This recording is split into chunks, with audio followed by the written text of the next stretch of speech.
आमदार कसा असावा? आपली जबाबदारी काय आहे? हातात हात घालून जातात. आमदारांना हे सगळं माहिती पाहिजे. आमदारांना पहिली गोष्ट काय माहिती पाहिजे, त्यांनी काय समजून घ्यायला पाहिजे. जर आमदार सजग असतील या विषयामध्ये तर ते बोलतील. सर्व प्रश्नांवर अर्थव्यवस्थेच्या एकच उत्तर, आपण नियोजनात जिंकतो पण अंमलबजावणीत हारतो.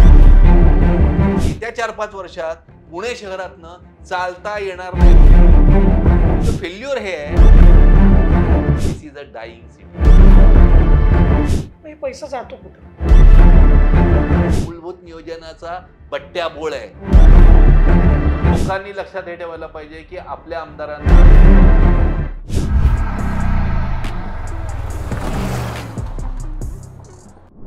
नमस्कार, मी Deepak Darade. For the people news मध्ये आपलं सर्वांचं स्वागत आहे. आमदार कसा असावा? महाराष्ट्रामध्ये आगामी विधानसभा निवडणूक आहेत. आपण आपापल्या मतदारसंघामध्ये आपला प्रतिनिधी निवडणार आहे, त्याला विधानसभेमध्ये पाठवणार आहे. त्या ठिकाणी कायदे करायचे, केलेल्या कायद्यांची अंमलबजावणी कशी होती याच्यावरती आपल्या लोकप्रतिनिधीनं लक्ष ठेवायचं आहे. आपापल्या मतदारसंघामध्ये जिथं आपण राहतो तिथं ज्या नागरी सुविधा आहेत, रस्ते असेल, पाणी असेल, वीज असेल, शिक्षण असेल, आरोग्य असेल, अशा अनेक आहेत, त्या आपल्याला खरंच मिळतात का? हा प्रश्न आहे. 75 वर्ष होऊन गेलेली आहेत आपण आता स्वतंत्र होऊन, आणि आपण सिंगापूरचं उदाहरण देतो, दुबईचं उदाहरण देतो. आता दुनिया आपल्या मुठ्ठीमध्ये आली असं पण सांगतो. त्याचं कारण म्हणजे आपल्या हातामध्ये मोबाईल आहे, आणि मोबाईलवर आपण जगभरातल्या सगळ्या घडामोडी बघतोय. इकडचे तिकडचे हे सगळे कौतुक सोहळे आपण करतोय. आपल्या इथं आपण जिथं राहतोय त्याचा कौतुक सोहळा कधी होणार आहे? आणि म्हणून या नागरी समस्या, नागरी आपल्या सुविधा याच्यावरती हे लक्ष ठेवणारे आपले लोकप्रतिनिधी, आपले आमदार कसे असायला हवेत, त्यासाठी आपल्याला पहिले हे समजून घ्यावं लागेल की नागरीकरण म्हणजे काय, नागरी सुविधा म्हणजे काय. खरं तर आपल्याला हे जगण्यातल्या गोष्टी आहेत, पण आपण जगण्याच्या या स्पर्धेमध्ये इतकं अडकून पडलोय की आपल्याला याच्याकडे लक्ष द्यायला वेळ नाही. म्हणून आपल्याला हे समजून घ्यायचं.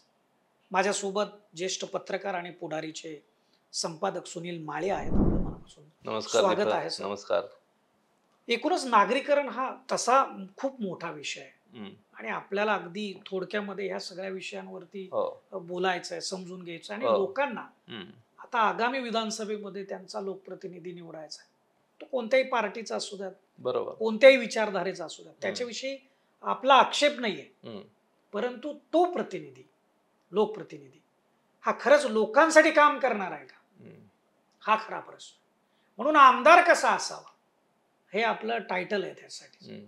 आणि म्हणून नागरीकरण या विषयावरती आज मला तुमच्याकडून समजून घ्यायचं. गेली 35-40 वर्ष तुम्ही पत्रकार म्हणून काम करताय, आणि हे नागरीकरण जवळून अभ्यासलंय, त्याच्यावरती वार्तांकन केलंय, खूप खडाजंगी झालेल्या आहेत, अनेक तज्ज्ञ त्याविषयी बोललेले आहेत, अनेक प्रश्न समोर आलेले आहेत, योजना आलेल्या आहेत, त्याची अंमलबजावणी कशी आहे. बऱ्याचदा आपण बघतो की ब्रिटिशकालीन पूल 100 वर्ष उलटून गेलेत, पत्र येतं तुम्ही आता हा वाहतुकीसाठी बंद करा, परंतु तिथून अजूनही वाहतूक चालू आहे. परंतु आपल्याकडे बांधलेले पूल 10 वर्षात आपल्याला पाडावे लागतात. नियोजन कुठं गणतंय, आपण कुठं फसतोय? कारण हे तुमचे आमचेच पैसे, आपण जे निवडून दिलेले लोकप्रतिनिधी आहेत ते सभागृहामध्ये याच्याविषयी आवाज उठवतात का, याच्यावर लक्ष ठेवतात का? हा खरा प्रश्न आहे. नागरीकरणाच्या दृष्टिकोनातून, नागरी सुविधांच्या दृष्टिकोनातून तुम्ही कसं बघता याच्याकडे? दीपक, अगदी चांगला तुम्ही विषय घेतलेला आहे, आणि या विषयावर तुम्ही जी मालिका करता याबद्दल पहिले अभिनंदन. आमदार कसा असावा आणि आमदारला काय माहिती पाहिजे, वेगवेगळे विषय आपण घेतलेत, वेगवेगळ्या क्षेत्राची आपण माहिती घेतो. आता आज आपण बोलूयात नागरीकरणावर. म्हणजे त्या आमदाराला, त्या लोकप्रतिनिधीला नागरीकरणाविषयी काय माहिती पाहिजे आणि त्यांनी काय समजून घेतलं पाहिजे. आता हे बघा, कुठल्याही लोकप्रतिनिधीला सगळ्या क्षेत्रांची पूर्ण अगदी PhD होईल एवढी माहिती असणं अपेक्षित नाही. त्यांनी काय केलं पाहिजे, त्यांनी त्या क्षेत्रातल्या तज्ज्ञांकडनं ते विषय समजून घ्यायला पाहिजे. तो ज्या मतदारसंघातनं आहे, ज्या प्रदेशातनं आहे, त्या प्रदेशातले प्रश्न, त्याची उत्तरं हे समजून घेतली पाहिजे. त्यानुसार काय नियोजन झालेलं आहे आणि काय करायला पाहिजे, आपली जबाबदारी काय आहे हे त्यांनी ओळखलं पाहिजे आणि त्याला ते माहिती पाहिजे, जाणीव पाहिजे आणि त्या दृष्टीने त्यांनी भूमिका मांडत राहिले पाहिजे पक्षामध्ये, राज्यामध्ये, विधिमंडळामध्ये आणि ते विषय करून घेण्याची त्याची कळकळ भूमिका ही दिसली पाहिजे. आता आपण नागरिकांकडे येऊ. प्रत्येक विषय जो आहे ना, प्रत्येक क्षेत्र जे आहे त्याचा एक शास्त्र आहे. नागरीकरण एक आता नागरीकरणाचा बोलबाला फार झालाय. अर्बनायझेशन, नागरीकरण. काय महत्व आहे याचं? अगदी थोडक्यात आपण सुरुवातीला समजून घेऊ काय महत्व आहे. बघा नागरीकरण जे आहे, तर नागरीकरणाची गती ही गेल्या काही वर्षात जबरदस्त वाढलेली आहे. आपण गेल्या काही वर्षांपूर्वी आपण वाचलं असेल, की जगामधली निम्मी लोकसंख्या ही नागरी झाली. निम्मी. आणि आता काही वर्षांमध्ये काही दशकांच्या आत आपण 70% जगातली लोकसंख्या नागरिक होणार आहे. भारताकडे येऊ आपण. भारतामध्ये आपण जर बघितलं तर भारताचं नागरीकरण जे आहे, हे नागरीकरण आज 35% म्हणजे 2011च्या जनगणनेनुसार ते 31% होतं, आज 35% आहे. जगात काय परिस्थिती आहे? जगामध्ये एक सूत्र लक्षात घ्या. सूत्र असं आहे, नागरीकरण आणि विकास हातात हात घालून जातात. जितकं नागरीकरण वाढतं तेवढा विकास वाढतो, तेवढा विकास चांगला होतो. तुम्ही जर जगामध्ये बघितलात तर अनेक विकसित पाश्चात्य देशांमध्ये, तूही अनेक देशात जाऊन आलेला आहे. पाश्चात्य देशांमध्ये नागरीकरणाचं प्रमाण त्यांच्या लोकसंख्येच्या, त्या देशाच्या 80%, 85%, 90%, सिंगापूर सारख्या देशात तर 100% नागरीकरण आहे. बरोबर. आता या देशांची पर कॅपिटा इन्कम, दरडोई उत्पन्न आपण बघितलं तर आपल्या तुलनेने कितीतरी पटीनं अधिक आहे.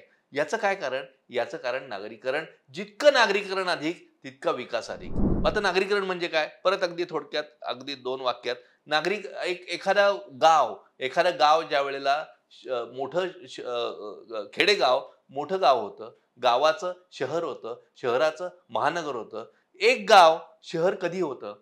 तर ते शास्त्र काय आहे, की तुमच्या गावामध्ये राहणाऱ्या 75% लोकं ही सेकंडरी आणि टर्शरी म्हणजे द्वितीय. आता 3 क्षेत्र आहेत. प्राथमिक, द्वितीय आणि तृतीय. प्राथमिक म्हणजे शेती, द्वितीय म्हणजे उत्पादन क्षेत्र आणि तृतीय म्हणजे सेवा.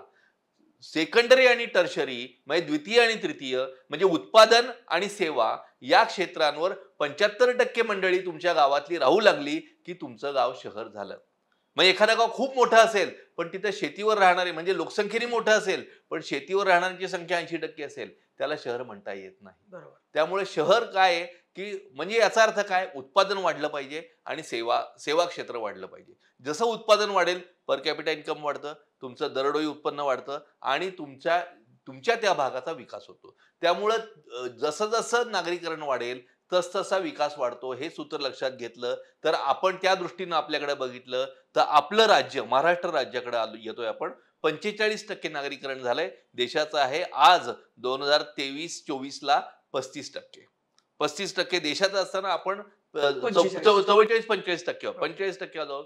तामिळनाडूचं 48% पर्यंत गेलेलं आहे. आपण म्हणतो की महाराष्ट्र पुढारलेला आहे, विकसित आहे. का विकसित आहे? नागरीकरण हे त्याचं कारण आहे. आता बिहार सारख्या राज्यामध्ये 11% फक्त नागरीकरण आहे. बिहार आपण मागासलेला म्हणतो, बिमारू म्हणतो, हे जे म्हणतो का? तर नागरीकरण कमी आहे, उत्पादन क्षेत्र कमी आहे, सेवा क्षेत्र कमी आहे. आता महाराष्ट्राकडे येऊ आपण. 45% पुढारलेलं राज्य, एका बाजूने आपली पाठ हे आपण थोपटत असताना काय समस्या आहेत महाराष्ट्राच्या? आणि आमदारांनी या सगळ्याची जाणीव करून, हे सगळं आपण बोलतोय ते आमदारांनी काय जाणीव करून, आमदारांना हे सगळं माहिती पाहिजे. महाराष्ट्रात 45% म्हणून फक्त पाठ थोपटून चालणार नाही. काय बघितलं पाहिजे? तर 45% महाराष्ट्राचं नागरीकरण झालेलं आहे. पण हे 45% नागरीकरण जे आहे ना, त्याचे 2 मुद्द्यांचा विचार आपल्याला करावा लागतो, त्याचा अभ्यास करावा लागतो, त्याच्यावर उत्तरं शोधावी लागतात. पहिलं काय आहे? पहिलं हे आहे, की हे नागरीकरण जे झालेलं आहे, हे महाराष्ट्राच्या काही मोजक्या बेटांमध्ये विभागलेलं आहे. म्हणजे 5.5 कोटी एकंदर महाराष्ट्राच्या 13-13.5 कोटी लोकसंख्येपैकी 5.5 कोटी लोकसंख्या नागरी क्षेत्रात आहे. आता ही 5.5 कोटी नागरी क्षेत्रात आहे, त्यातली जवळपास 3-3.5 कोटी फक्त या पुणे, पिंपरी, ठाणे, मुंबई आणि थोडंसं नागपूर, थोडंसं औरंगाबाद याच्यात जर आपण बघितलं तर एवढ्यामध्ये 3.5 कोटी म्हणजे 80% नागरीकरण आपलं या मर्यादित 3-4 शहरात आहेत. त्यांनी होतं काय? लोकसंख्येची सूज. त्यांनी होतं काय? या शहरांवरचा अतिरिक्त ताण. त्यामुळे पहिली गोष्ट काय करायला पाहिजे? आमदारांना पहिली गोष्ट काय माहिती पाहिजे? त्यांनी काय समजून घ्यायला पाहिजे, की या 4 शहरांमध्ये विभागलेली जी नागरीकरण आहे, हे नागरीकरण कमी झालं पाहिजे. नागरीकरणाचा विकेंद्रित विकास झाला पाहिजे. नागरीकरण झालं पाहिजे, वाढ झाली पाहिजे, पण ते विकेंद्रित झालं पाहिजे. आज आपण मराठवाडा बघतो, मराठवाड्यामध्ये नागरीकरण कमी आहे, उद्योग कमी आहेत. विदर्भात बघतो, आत्ता कुठेतरी टेक्सटाईल पार्क वगैरेची नुसती चर्चा आहे. पण विदर्भ आहे, मराठवाडा आहे, काही अंशाने कोकण आहे, पश्चिम महाराष्ट्राचा कोल्हापूरकडचा भाग महाराष्ट्र आहे, आहे. उत्तर महाराष्ट्र आहे. या सगळ्या भागांमध्ये आपण जर बघितलं तर विकासाच्या नावाने वानवा आहे. तर नागरीकरण केवळ काही मर्यादित क्षेत्रामध्ये, मर्यादित शहरांमध्ये विकसित राहायला नको. ते समान त्याचा हे व्हायला पाहिजे, म्हणजे या शहरांवरची सूज कमी होईल. हा पहिला मुद्दा, जो आमदारांना समजला पाहिजे. दुसरा मुद्दा आपण पटकन घेऊ. मग हा झाला समान नागरीकरणात म्हणजे विकेंद्रीकरण झालं पाहिजे. आता जे केंद्रीकरण झालंय, त्या केंद्रीकरणाचे दोष आहेत, प्रश्न आहेत, हे आपल्याला आपण बघू. आता दुसरा मुद्दा काय आहे? दुसरा मुद्दा जो आहे, हे जे नागरीकरण होतं आहे, या नागरीकरणाचा शास्त्रशुद्ध, नियोजनबद्ध जर त्याला आपण यंत्रणा उभी केली नाही, नागरीकरणाच्या होणाऱ्या नागरीकरणासाठी आपण जर योग्य नियोजनबद्ध, शास्त्रशुद्ध यंत्रणा उभ्या केल्या, तर ते नागरीकरण चांगलं होतं. हा, पण म्हणजे हा मुद्दा तुम्ही हा. फार चांगला उपस्थित त्याच विषयावर मला तुम्हाला विचारायचं बोला. होतं. हा, कारण नागरीकरणामध्ये नागरी सुविधा दिल्या पाहिजे. बरोबर. म्हणजे साध्या साध्या गोष्टी, ड्रेनेज लाईन, हा, पिण्याच्या पाण्याच्या लाईन, रस्ते आहेत, अंतर्गत रस्ते आहेत, किंवा सार्वजनिक वाहतूक व्यवस्था आहे. आता नागरीकरण तर होत आहे, हे एकट्या आमदाराच्या हातात नाही आहे. बरोबर. पण जर आमदारांनी सभागृहामध्ये सरकारवरती त्याचा प्रेशर क्रिएट केला, जर आमदार सजग असतील या हो. विषयामध्ये, हो, तर ते बोलतील, बरोबर. तर ते त्यांच्या पक्ष नेतृत्वाला, पार्टीला, सरकारला सांगू शकतील, बरोबर. प्रश्न उपस्थित करू शकतील. हो, त्यांनाच माहित नसेल तर ते या गोष्टी बोलणारच. अगदी अगदी. तर त्यांनाही माहिती पाहिजे. मुद्दा हा आहे की ज्यावेळी त्यांच्या मतदारसंघामध्ये हम्म. ड्रेनेज लाईनचं काम सुरू होतं, हो, पाणी पुरवठा करणाऱ्या पाईप टाकल्या जातात, त्या किती दूरदृष्टिकोनातून टाकल्या जातात. कारण म्हणजे ड्रेनेज लाईन तर तुम्हाला दुसऱ्या तिसऱ्या महिन्यात परत उखडलेली दिसेल, 2 वर्षांनी परत तिचं एक काम आलेलं दिसेल.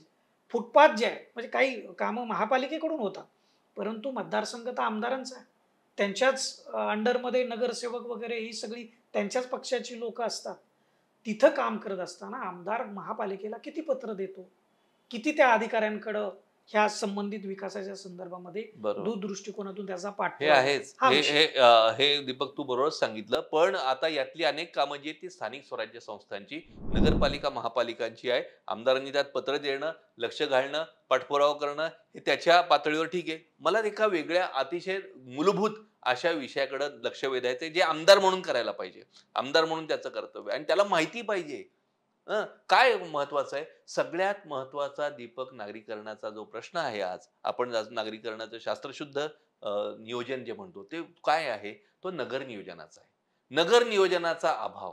आणि नगर नियोजन नेमकं काय आहे? नगर नियोजनाची वेगळी टूल्स काय आहेत? हे त्याची त्याची अस्त्र काय आहेत? त्याचे विभाग काय? हे अनेक आमदार, मी पुण्यासारख्या शहरामधल्या अनेक आजी माजी आमदारांना ज्या वेळेला घेऊन बसायचो, त्यांच्याशी चर्चा करायचो, त्यांना म्हणायचो आपण बोलूयात, कारण पुण्याच्या प्रश्नांविषयी थोडी कळकळ असल्यामुळे त्यांच्याशी बोलायचं. म्हटलं बोलू आपण. अगदी नंतर खासदार झाले मंडळी, नावं सोडून देऊ, पण खासदार आमदार यांना ज्यावेळेस चर्चा करायला बसायचं, तास तास त्यांच्याशी बोलायचो. त्यांना आरपी म्हणजे काय, डीपी फक्त माहिती असतो, आरपी म्हणजे काय, नंतर मेट्रोपॉलिटन प्लॅनिंग कमिटी म्हणजे काय, एमपीसी म्हणजे काय, डीपीडीसीचं डीपीसीची जबाबदारी काय, एमपीसीची जबाबदारी काय, हे त्यांना माहिती शब्दही माहित नव्हते. शॉकिंग. पुण्यासारख्या अत्यंत महत्वाच्या मोठ्या विद्येचं माहेरघर असलेल्या शहरात आपण त्या प्रश्नाकडे येऊ. नगर नियोजन. नगर नियोजनाची गरज आहे. नगर नियोजनाचा आमदारला काय माहिती पाहिजे आणि त्यांनी काय, सगळ्यात महत्वाचा प्रश्न इथं जो आहे ड्रेनेज वगैरे आपण म्हणतो, सगळ्यात महत्वाचा उत्तर जे आहे, जसं शरद जोशी सांगायचे की सर्व प्रश्नांवर अर्थव्यवस्थेच्या एकच उत्तर, शेतीमालाला भाव, हे शरद जोशी सांगायचे. तसं शहरीकरणाच्या, नागरीकरणाच्या, अर्बनायझेशनच्या सर्व प्रश्नांचा मूलभूत पहिला जो विचार करायला पाहिजे तो नगर नियोजनाचा. आणि तिथं आपण फसलेलो आहोत.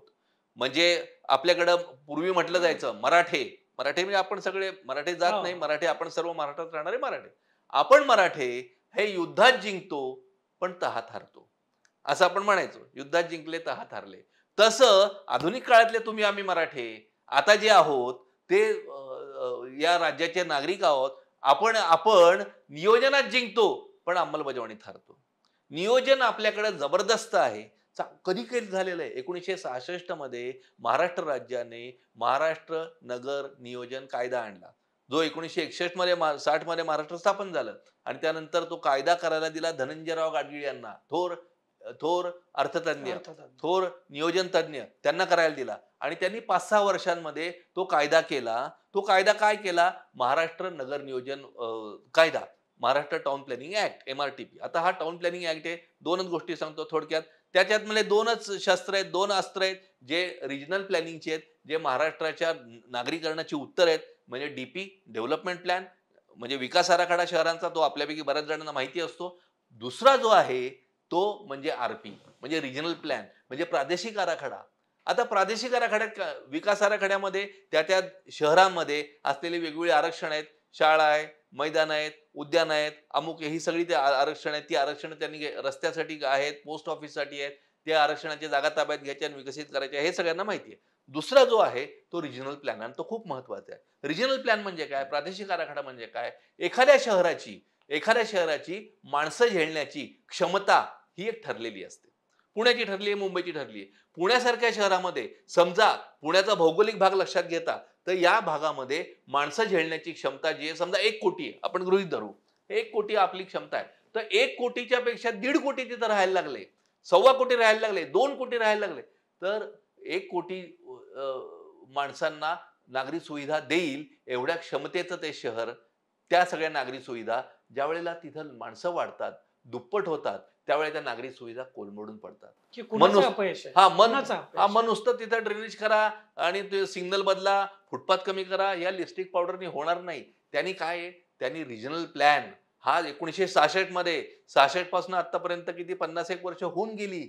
एवढ्या वर्षांपूर्वी धनंजयराव गाडगीळ यांनी, त्यावेळेची त्याची फोर्सी बघा, त्यावेळेची त्यांची दूरदृष्टी बघा, की 2024 ला सुद्धा हे प्रश्न राहणार आहेत आणि 2024च्या प्रश्नांची उत्तरं 66 मध्ये तयार आहेत. तो रिजनल प्लॅन काय आहे? एका वाक्यात सांगतो, की शहर जे आहे, शहरामध्ये लोक येणार, पुण्यासारख्या शहरात येणार, मुंबईसारख्या पुण्यामध्ये येणार, एकतर जिल्ह्यातनं येणार. इंदापूरच्या शेतकऱ्याला वाटणार की त्याच्या मुलाला शिकायला पुण्याला पाठवावं. मुलगा शिकला की त्यांना वाटणार हिंजवडीलाच कामाला लावावं त्याला. तो झाला की त्याचं लग्न ठरतं की त्याला इथंच लग्न त्याला करून देतात. इथंच त्याचे काय सगळे व्यवस्था होते. म्हणजे जिल्ह्यातनं माणसं येतात शहरामध्ये, राज्यातनं माणसं येतात, इकडनं ये तिकडनं ये. मुंबईमध्ये पाटण्यावरनं रोज गाड्या येत आहेत, इकडनं गाड्या येत आहेत, तिकडनं गाड्या येत आहेत. रोज माणसं ओतली जात आहेत शहरामध्ये. मग त्या शहर असं सांगता येत नाही आपल्याला की शहरात आता येऊ नका, असं सांगता येत नाही. शहरात ती लोक येणार.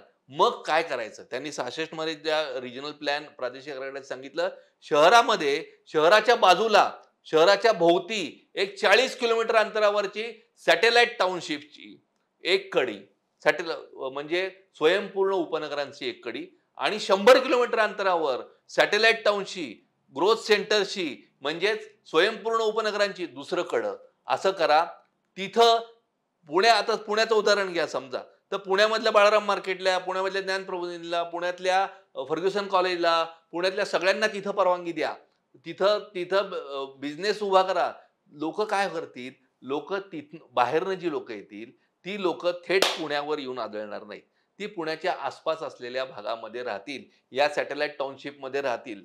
40 किलोमीटरच्या आणि 100 किलोमीटरच्या अंतरावरच्या या सॅटेलाइट टाउन ते पुण्यातच राहतील आणि ती जोडली जातील मुख्य शहराला चांगल्या वाहतुकीच्या साधनांनी आणि एकमेकांना. म्हणजे बाहेर राहून सुद्धा ती पुण्यातच असतील.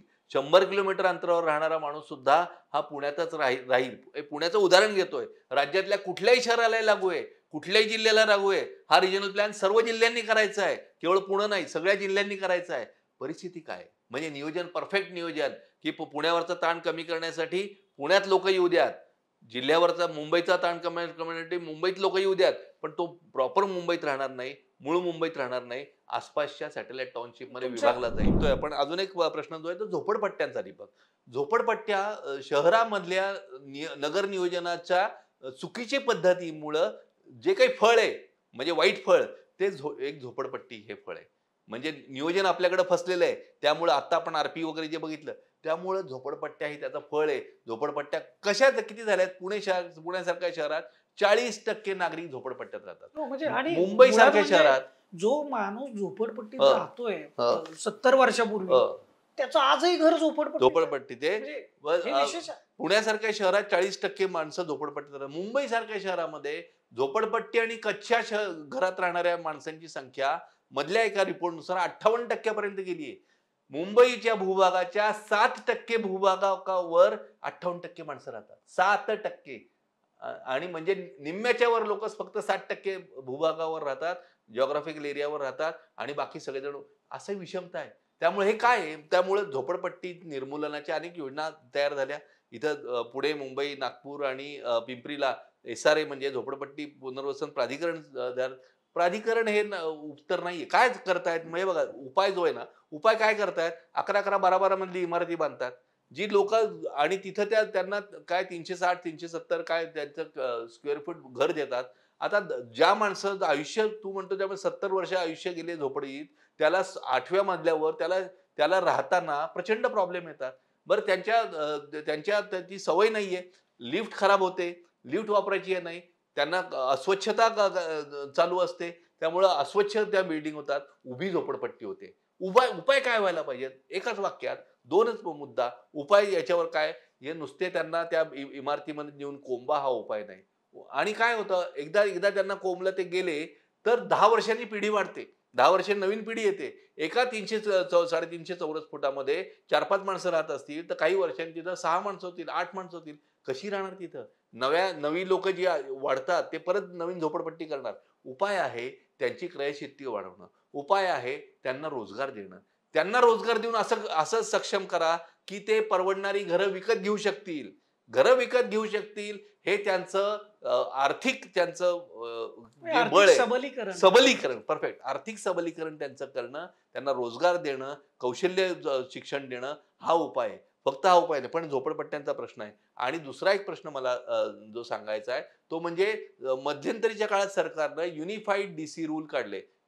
समन्वित विकास नियंत्रण नियमावली. म्हणजे काय? प्रत्येक शहरामध्ये किती एफ-एस-आय पाहिजे, किती किती रुंदीच्या रस्त्यांना किती मजले बांधायला परवानगी वगैरे हे जे नियम आहेत, त्याला विकास नियंत्रण नियमावली म्हणतात. त्यांनी काय केलं, पूर्वी पुण्याला वेगळी असायची, मुंबईला वेगळी असायची, त्या शहरांनुसार असायची.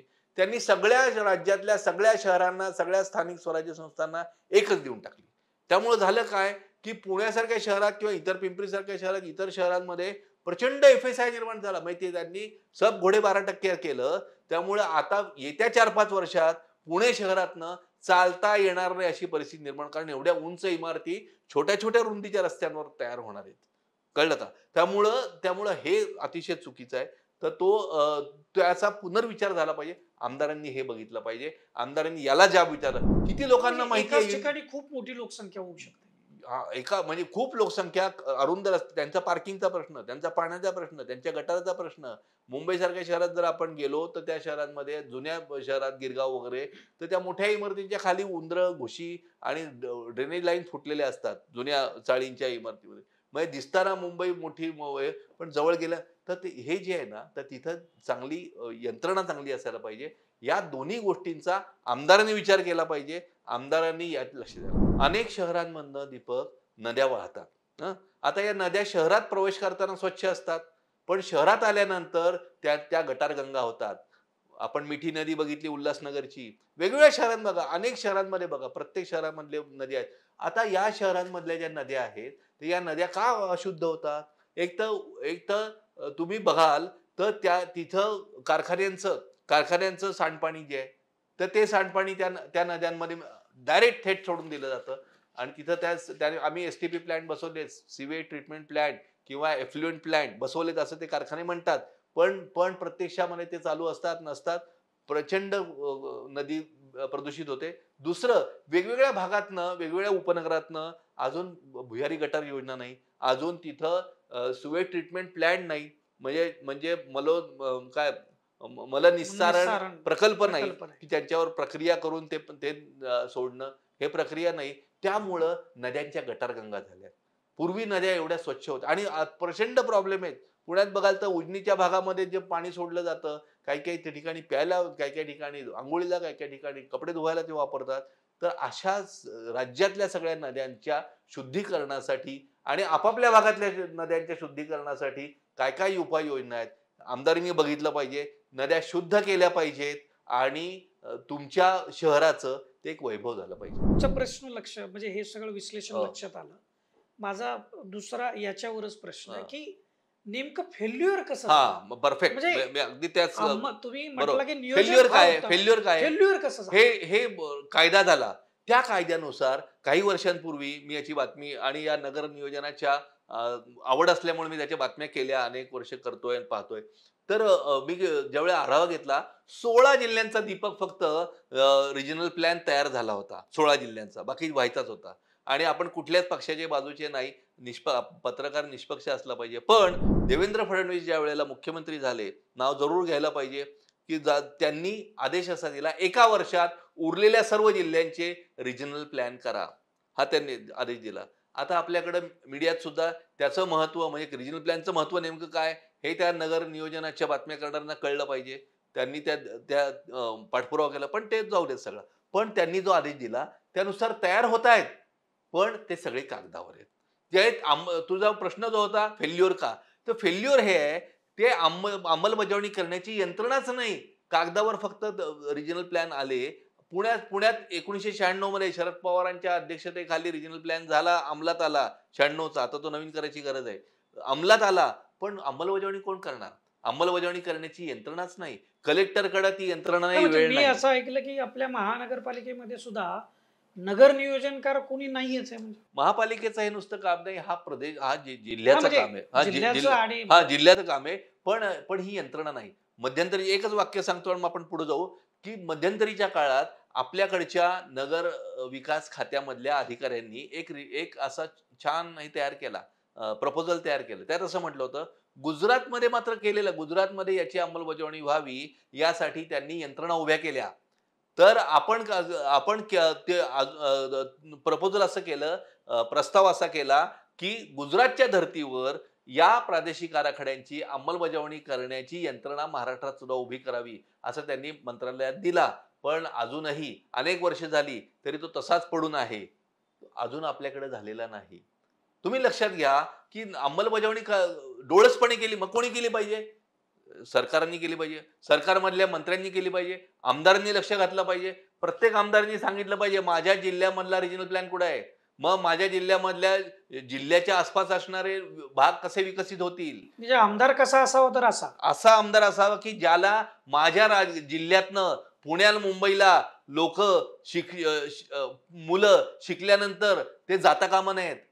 इथनं स्थलांतर होता कामा नये, मायग्रेशन होता कामा नये. मुलं शिकली की गेली पुण्याला, शिकली की गेली मुंबईला. माझा जिल्हाच चांगला झाला पाहिजे, माझा जिल्हा स्वयंपूर्ण झाला पाहिजे, उद्योगधंदे माझ्या जिल्ह्यात यायला पाहिजे. काय दिसतं बघा, मराठवाड्यामधले मुख्यमंत्री झाले, लातूरचे मुख्यमंत्री झाले, सोलापूरचे मुख्यमंत्री झाले.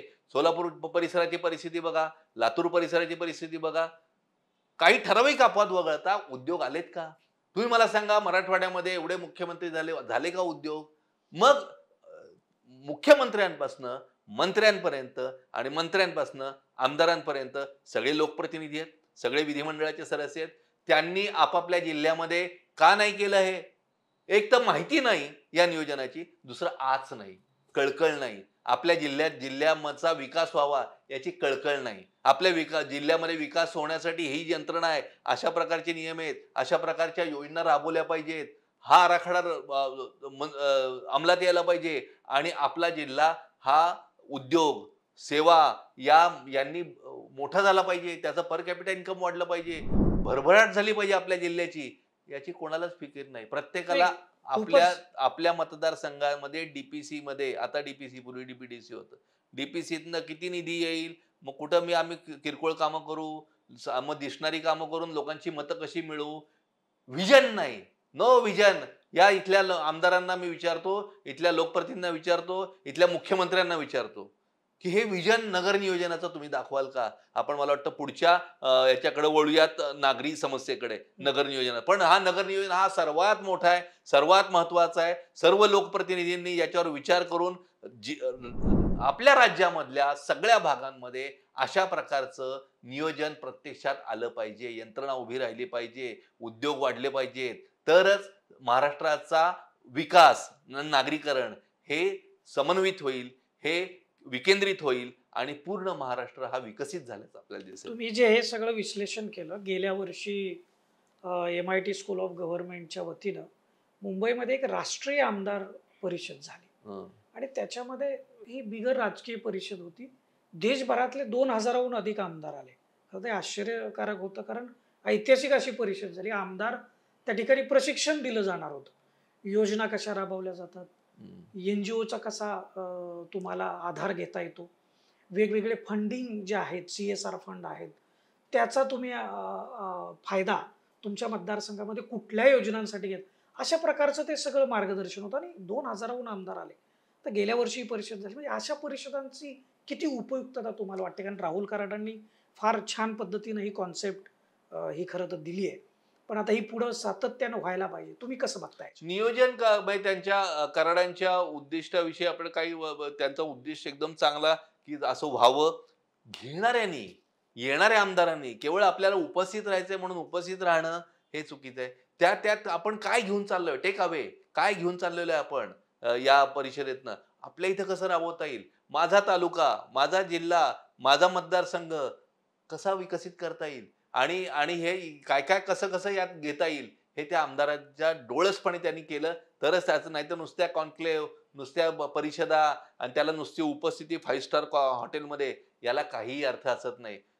आणि यांचं ते प्रशिक्षण केलं पाहिजे. त्याला एक राज्य पातळीवरचं नेतृत्व सुद्धा त्या त्या पक्षांचं, सरकारमधलं जबाबदार आहे. त्याच्यामध्ये पार्टिसिपेट व्हायला, त्यांनी त्यांनी आणि जबाबदारी घ्यायला. आमदारांकडे की चला विदर्भ आहे ना, माझे किती आमदार निवडून आले नाही आले हा वेगळा भाग आहे. विदर्भाचा मला विकास करायचा आहे.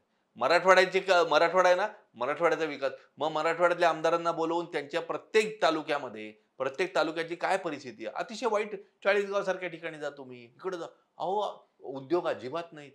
अनेक ठिकाणी तुम्ही जा, तिथं उद्योग अजिबात नाहीयेत.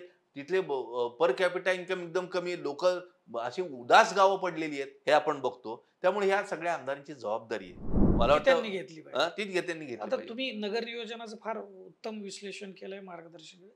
नागरिक समस्याविषयी तुम्ही बोलत हो. होते. दुसरा प्रश्न ह्या आपण हे शहरांचाच म्हणतो, हा वाहतुकीचा आहे. म्हणजे इथं लोकसंख्येचं केंद्रीकरण झाल्यामुळं वाहतुकीची समस्या वाढते, समस्या होते आणि आणि त्याला योग्य दिशा असली पाहिजे. वाहतुकीची समस्या काय आहे? वाहतुकीची समस्या निर्माण व्हायला सगळ्यात महत्त्वाचं कारण आहे खाजगी वाहनांची वाढती संख्या आणि त्याचं उत्तर आहे सार्वजनिक वाहतुकीचा अभाव. सार्वजनिक वाहतूक यंत्रणा, तू अनेक देश फिरलेला आहे, सार्वजनिक वाहतूक यंत्रणा अनेक देशांमध्ये इतकी सुंदर आहे. 80% म्हणजे एकंदर वाहतुकीपैकी 80% वाहतूक ही सार्वजनिक वाहतूक व्हायला पाहिजे. आता उलट आहे. म्हणजे 2 सूत्र सांगतो. पहिलं सूत्र काय आहे की ज्या देशामध्ये श्रीमंत माणूस सार्वजनिक वाहतुकीने प्रवास करतो, ते शहर हे चांगलं शहर असतं. बरोबर. आपल्याकडे उलट आहे. आपल्याकडे श्रीमंत माणूस स्वतःच्या गाडीने प्रवास करतो आणि गरीब माणूस सार्वजनिक गाडीने प्रवास करतो. पण तुम्ही जर या शहरात जर बघाल तर या शहरांमध्ये अनेक देश, इस्रायल सारख्या, तेल अवीवला मी पण गेलो होतो, तू पण, तर तिथं अक्षरशः सायकलवर non motorise transport, cycle track इतके सुंदर केलेले आहेत. आपल्याकडची अवस्था बघा सायकल ट्रॅकची. नॉन मोटराइज ट्रान्सपोर्ट आहे. नंतर वाहतुकीच्या, तुम्ही लंडनला गेलात तर लंडनला जर आपण बघितलं, लंडनला त्याच्या ट्यूब रेल्वेचा खूप बोलबाला आहे. 150 वर्षापूर्वीची ट्यूब रेल्वे, बरंच 400-450 काहीतरी किलोमीटरचं जाळं आहे. पण हे जाळं आहे, याबरोबरच लंडन मधली बस सेवा, किती टक्के बस सेवा आहे लंडनच्या एकंदर 40% नागरिक बसनी सुद्धा प्रवास करतात. म्हणजे बस सेवा पण आहे, ट्यूब रेल्वे पण आहे, असं सगळ्याचं जाळं आहे आपल्याकडे. त्यामुळे सार्वजनिक वाहतूक व्यवस्था ही मजबूत व्हायला पाहिजे, तरच खासगी गाड्या कमी होतील आणि विकेंद्रित विकास झाल्यानंतर तुमच्या शहरातली गर्दी कमी होईल. आता या वाहतुकीच्या प्रश्नांवर एकच 1.25 मिनिट फक्त सांगतो. याच्यामध्ये काय प्रत्येक शास्त्र आहे हो, तो आपण म्हणतो नगर नियोजन शास्त्र आहे तेच.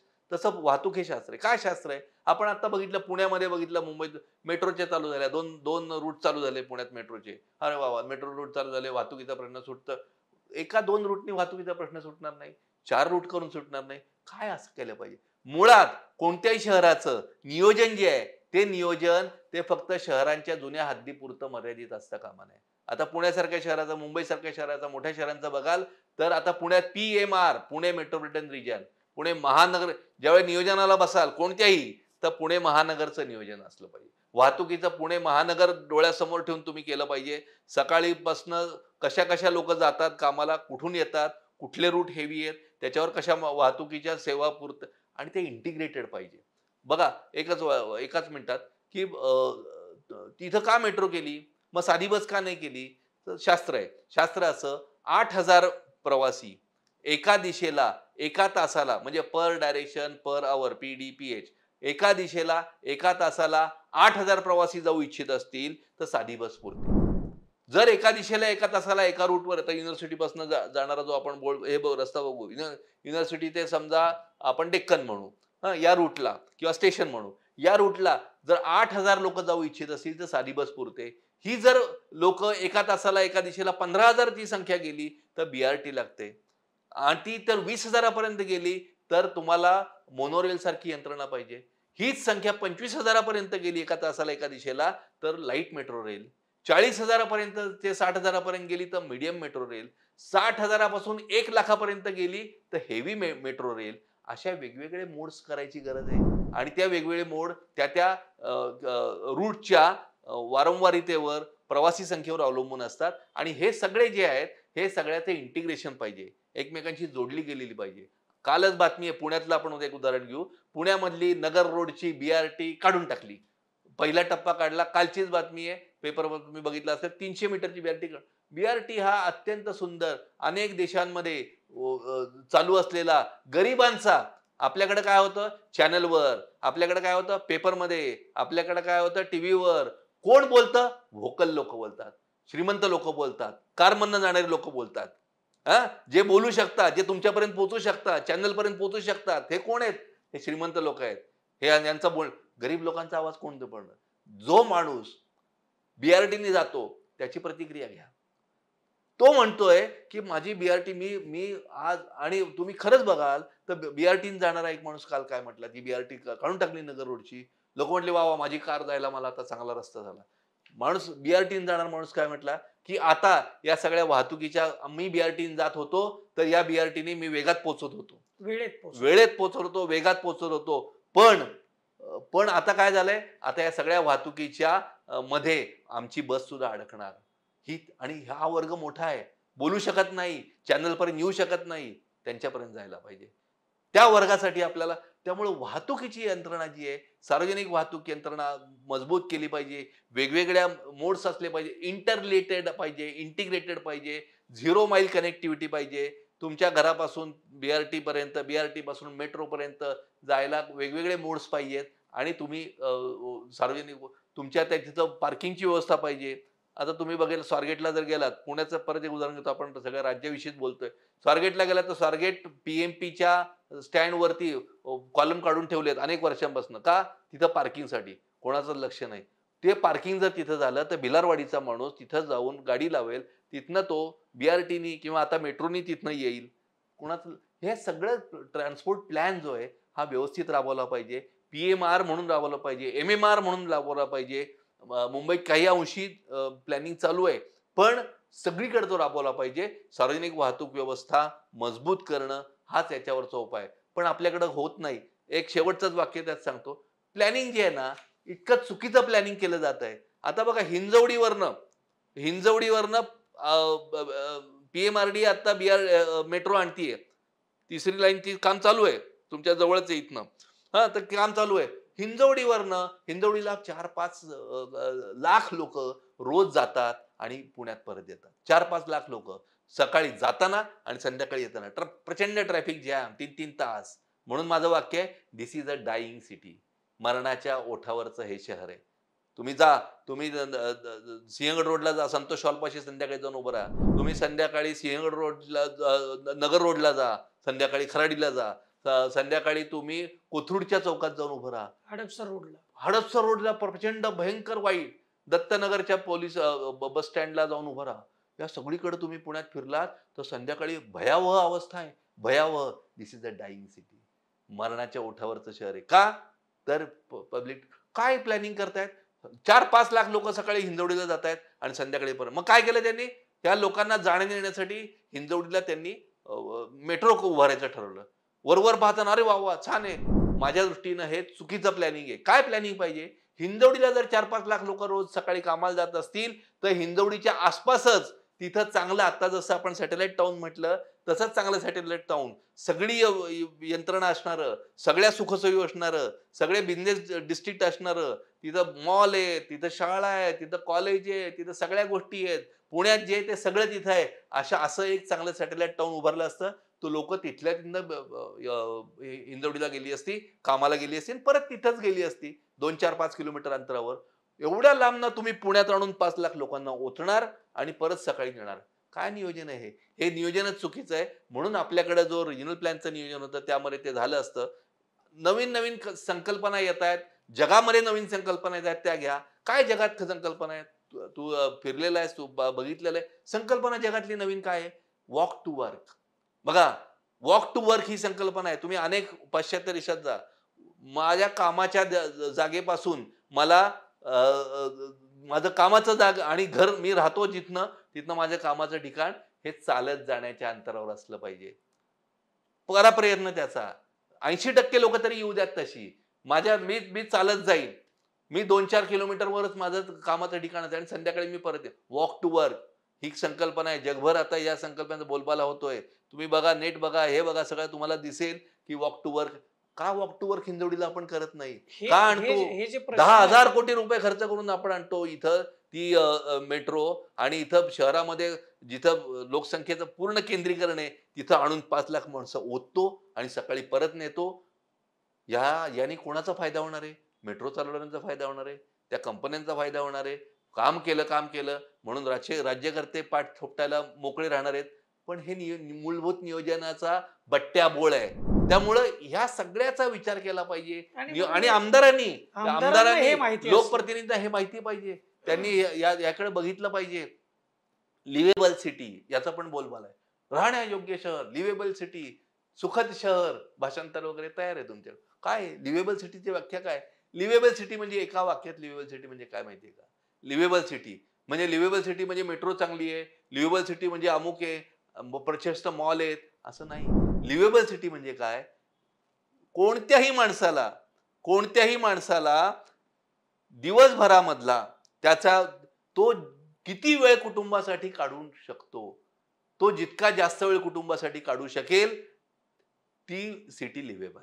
जेवढी जास्त माणसं जास्त वेळ म्हणजे याचा अर्थ काय? प्रवासात, येण्या जाण्यात, कामाला जायचं आणि परत यायचं घाम पुसत मुंबईच्या माणसाचं यंत्र झालंय आज. सकाळी पहाटे उठायचं, लोकल पकडायची, रात्री परत यायचं, 10-10:30ला मुर्द्यासारखं पडून राहायचं, सकाळी उठून परत जायचं. घरी येईपर्यंत लोक झोपलेली असतात. मग त्याला लिव्हेबल सिटी म्हणतात. मेट्रो झाली मुंबई म्हणून लिव्हेबल सिटी आहे? अजिबात नाही. मला एक तुम्हाला विचारायचं आहे, इतकी वर्ष तुम्ही हे सगळं रिपोर्टिंग जवळून करताय, सगळ्या या शहरांचे अर्थसंकल्प, राज्याचे अर्थसंकल्प, देशाचे अर्थसंकल्प आपण बघू, करोडो अब्जावधी रुपये आपण याच्यावरती त्याला देतोय त्या विकासासाठी. मग हे पैसा जातो कुठं?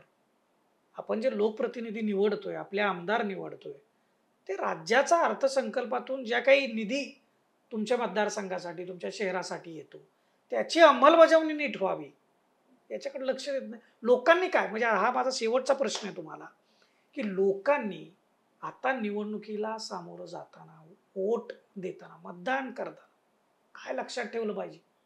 माझा आमदार कसा असला पाहिजे? तुम्ही थोडक्यात काय सांगा, हा शेवटचा प्रश्न. याच्यावर बोलतो एकच वाक्य आधी बोलतो. पहिला तुझा जो प्रश्न होता की पैसा जातो कुठं, त्यात एक वाक्य बोलतो. मग या प्रश्नाकडे पैसा जातो कुठं, तर बघा उदाहरण म्हणून द्यायचंय. 10 वर्षांपूर्वी भारतीय जनता पक्ष म्हणून आपण टीका वैयक्तिक कुठल्या सरकारवर करतोय असं नाही. आपण तटस्थ असे पत्रकार आहोत. त्यामुळे कोणीही सरकारवर असेल त्याच्या कारभाराचं निष्पक्ष आणि तटस्थ परीक्षण करणं हे आपलं काम आहे. गेली 10 वर्ष जे सत्तेवर आहेत केंद्रामध्ये, त्यांचं तटस्थ परीक्षण करणं हे आपलं काम आहे. त्यांनी स्मार्ट सिटीची योजना आणली. स्मार्ट सिटीची योजना मुळामध्ये तुम्ही जर बघितलं त्यांच्या 14च्या डॉक्युमेंट माझ्याकडे आहे ते.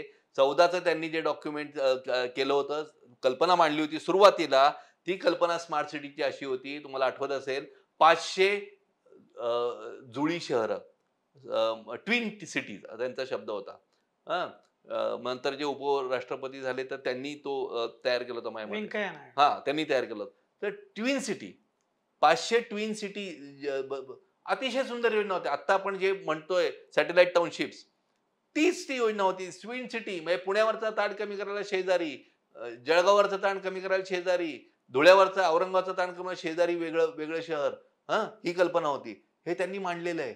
आणि ग्रीनफील्ड डेव्हलपमेंट. ग्रीनफील्ड डेव्हलपमेंट म्हणजे काय? ग्रीनफील्ड म्हणजे नव्यानं शहर उभारणं. नव्यानं शहर म्हणजे ग्रीनफील्ड. त्यांचे टेक्निकल टर्म आहेत, त्या सोडून देऊ. पण ग्रीनफील्ड डेव्हलपमेंट ते म्हणायचे. तर ग्रीनफील्ड डेव्हलपमेंटची आपण 500 शहरं जर उभी करणार, अतिशय चांगली योजना होती. आपल्या देशामधले 500 ठिकाणचे शहरांनी श्वास घेतला असता, त्यांच्या शेजारी शहरं झाली असती. प्रत्यक्षात त्यांनी काय आणलं? प्रत्येक त्यांनी टेक्निकल आधारावर गॅझेटवर आधारित काही गोष्टी आणल्या, की इथं हे करा, तिथं ते करा. आणलेली योजना आणि त्या ट्विन सिटीचा काहीही संबंध नव्हता. त्यामुळे स्मार्ट पैसे त्यांनी मोठ्या प्रमाणावर पैसे दिले. गेले कुठे? तुम्ही म्हणताय ना गेले कुठं? कुठे गेले? काय खर्च झाला काहीतरी? काहीतरी उभारलं. पुण्यामध्ये औंधला, बिऊनला, बाणेरला काहीतरी झालं. शहराला काय फायदा झाला? शहराच्या दृष्टीनं काय झाला? काही झाला नाही. त्यामुळे ते पैसे कुठे गेले? केवळ स्मार्ट सिटीचे नाही तर या सगळ्या योजनांचे हा प्रश्नच असतो.